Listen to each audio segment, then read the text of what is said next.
Chapter 4, Beaten Without Mercy, covering the years 1922 to 1923. On May 5, 1923, Ella Branham bore her 8th son, naming him Howard Duffy. He joined Charles Jr., age 4, Jesse, 7, Edgar, 9, Melvin, 11, Henry, 12, Edward, 13, and William, who was now 14 years old. Charles Branham was finding it increasingly difficult to feed his 8 children, especially during the colder months. By the winter of 1922-1923, Billy was running a trap line to help put food on the table. The wooded parts of Mr. Wathan's land teemed with muskrats, opossums, rabbits, beavers, and skunks. At 2 o'clock every morning, Billy went out with his lantern to inspect his traps, often getting back to the house just in time to go to school. Because he only owned 1 pair of clothes, many times he sat in class smelling like the skunk he had skinned earlier that morning, much to the disgust of the other students. But his extra effort paid off for his family. When he trapped a rabbit, he could sell it for 15 cents. Then he could buy a box of 22 shells and shoot 3 or 4 more rabbits. His mother would serve a rabbit for supper along with biscuits and gravy. The rest Billy would sell in town, using the money to buy cornmeal or wheat flour. The trip into town often depressed Billy. The Branhams had a bad reputation around Jeffersonville, and more than once people had crossed to the other side of the street to avoid Billy. Some people would talk to him as long as nobody could see them doing it, but if anyone else came around, the person talking to Billy would quit and walk away. That hurt. Billy knew his father and his uncles were a rough bunch, smoking, chewing tobacco, gambling, drinking, and bootlegging, but Billy thought bitterly, "What have I done? I'm not guilty of that. I've never drank in my life. Why do I have to be lumped in with that?" Not that Billy hadn't tried to drink. One Sunday morning in the spring, he and Edward were walking down to the river with their father and Mr. Dornbush, the neighbor who had done the welding on Charles Stills. The 2 boys were planning to take their old leaky rowboat up and down the river to search for discarded glass bottles. Charles always needed bottles for his homemade brew, and he paid well for them, a nickel a dozen. Mr. Dornbush had shown a liking for Billy, and now Billy was trying to impress the man, hoping that Mr. Dornbush would lend him his watertight rowboat for the morning. Billy's boat didn't have a rudder, making it difficult to handle in stiff current. For oars, Billy had to use 2 old boards. He would paddle awkwardly on one side of the boat while Edward paddled on the other. Near the river, a tree had blown across the path. Charles threw his leg over the tree, but instead of climbing over, he leaned back on a branch and said, "Let's stop here for a little refreshment." Pulling a small, flat bottle of whiskey from his back pocket, he tipped it above his lips, then handed it to his friend. Mr. Dornbush took a drink and handed it back to Charles, who nestled it in the branches of a sucker near the upturned roots. To Billy, this looked like as good a time as any to ask for a favor. "Mr. Dornbush, do you think my brother and I could borrow your boat for the morning?" "Sure, Billy, that would be fine." Quivering with excitement, Billy thought, "Here's one guy who likes me." Charles took another swig of whiskey and passed it back to his friend. When Mr. Dornbush had quenched his thirst, he handed the bottle to Billy, saying, "Here you are, Billy. Have a drink." Billy said, "No thanks, I don't drink." Mr. Dornbush looked startled. "You mean to tell me you're an Irishman and a Branham, and you don't drink?" Charles nodded with a look of disgust on his face, saying, "I'm raising a bunch of boys, but only one of them is a sissy, and that's Bill." Billy flared. "Me? A sissy?" He recoiled at the very idea. "I'm sick and tired of being called a sissy. Hand me that bottle." Mr. Dornbush extended the flask. Billy jerked it from the man's hand, pulled out the stopper, and pressed it to his lips with angry determination.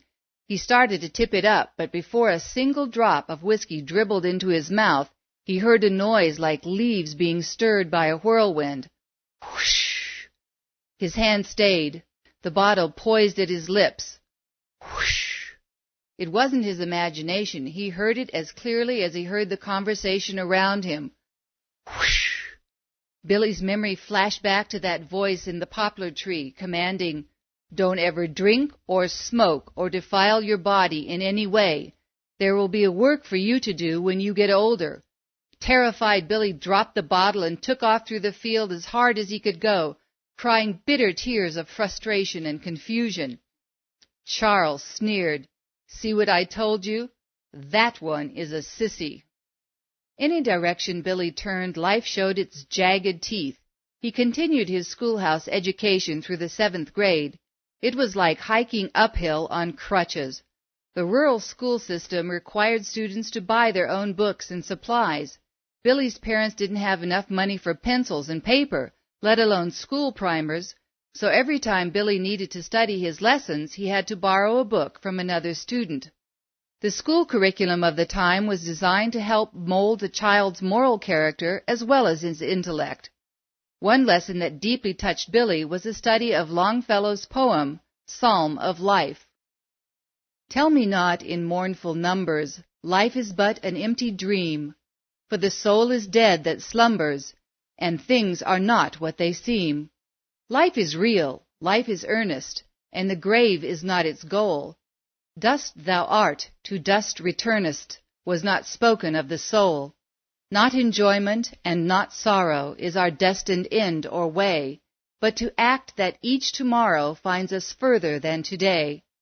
Art is long and time is fleeting, and our hearts, though stout and brave, still like muffled drums are beating funeral marches to the grave.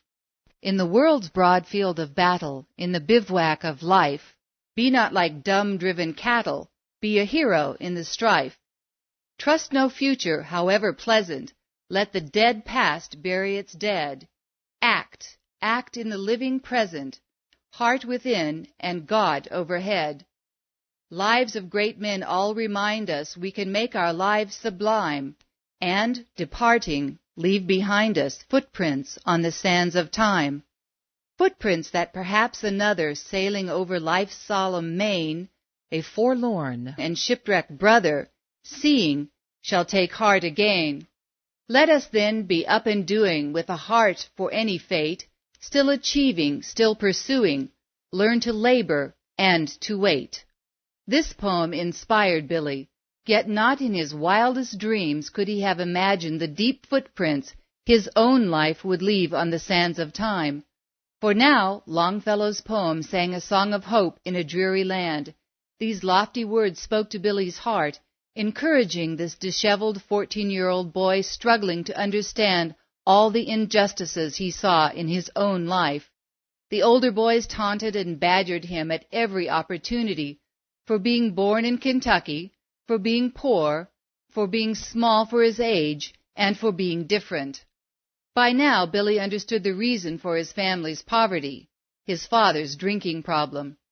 One day when the school children were making fun of him because he dressed so raggedly, Billy read an episode in a history book about Abraham Lincoln getting off a boat in New Orleans and passing a slave auction. According to this account, Abraham Lincoln saw white men bidding on a big, strong colored man, while the slave's wife and children stood at the side weeping. Lincoln slapped his hands together and said, "That's wrong, and someday I'll hit that thing, even if it takes my life." Billy pushed the history book back and thought, drinking is wrong too, and someday I'll hit it, even if it takes my life. But nothing flared his imagination more than when he read about the Arizona desert in his geography primer. He longed to be there, longed to ride the open range studded with cactus. It sounded so romantic, so peaceful, so idyllic. The poet within him stirred, but he had nothing on which to write his thoughts.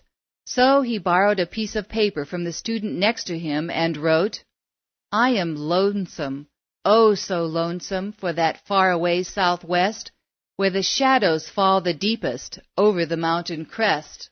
I can see a lurking coyote all around the purple haze.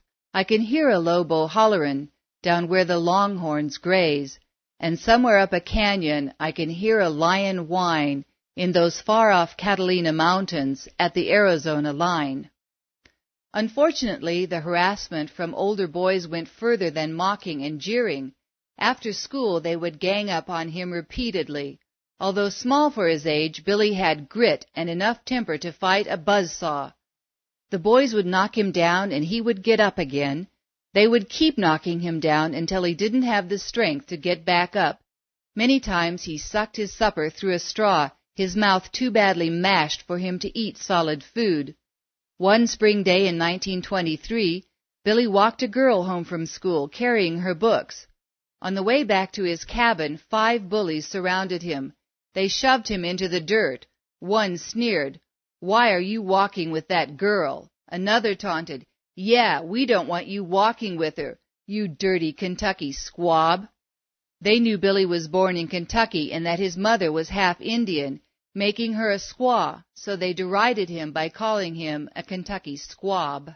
At that insult, Billy jumped to his feet and charged, his fists swinging wildly, but 5 were too many. The bullies wrestled with him until they had his arms pinned.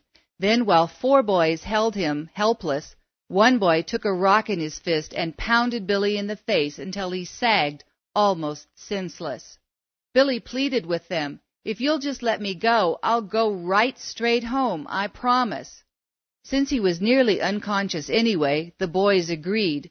But first they threw him down, scraped his face in the hard dirt road, then kicked him a few times for a finishing touch of meanness before they left. Billy did go straight home, but not to stay. He took down the .22 Winchester rifle that hung above the cabin door, filled it with 16 bullets. Then he took a shortcut through a locust thicket to a point on the road where he knew those boys would pass. He hid beside the road and waited. Soon he heard voices. "That'll teach that corn cracker to walk with a girl," one said. Another chimed, "Did you see how scared he looked?" Another added, "Yeah, that Kentucky squab will realize where he's at from this on." Stepping out from behind the bushes, Billy barred their path with his rifle leveled and its hammer cocked. He said calmly, "Which one of you wants to die first? So you won't have to watch the others die." The 5 boys turned pale and squealed in terror and disbelief. Billy said, "Don't whine, 'cause you're all going to die, one by one." He pointed his gun barrel at the boy who had smashed him repeatedly with a rock, "beginning with you." He pulled the trigger. Click! The bullet didn't fire. Quickly Billy jerked back the bolt, forcing another shell into the chamber. Click! It misfired too. By this time the 5 boys were running, screaming, diving over ditches and around trees, trying to get out of there as fast as they could. Billy, with every intention of killing them, kept pumping shells into the chamber and pulling the trigger as fast as he could work the action. Click! Click! Click! Click! But every shell misfired. The 5 boys were long gone. Scattered around the ground beside Billy lay 16 bullets. He picked them up, blew the dirt off them, and put them back in the gun. Then he aimed his rifle at a tree and started pulling the trigger. Crack! Crack! Crack! Crack! This time every shell fired, slamming into the trunk, sending the bark flying in every direction. Billy stood in the middle of the road seething with anger. Then suddenly he started to laugh, a hard, idiotic laugh that boiled out from the depth of his frustration. He laughed so hard that tears ran down his swollen cheeks. That year, when school let out for the summer, Billy walked away and never went back.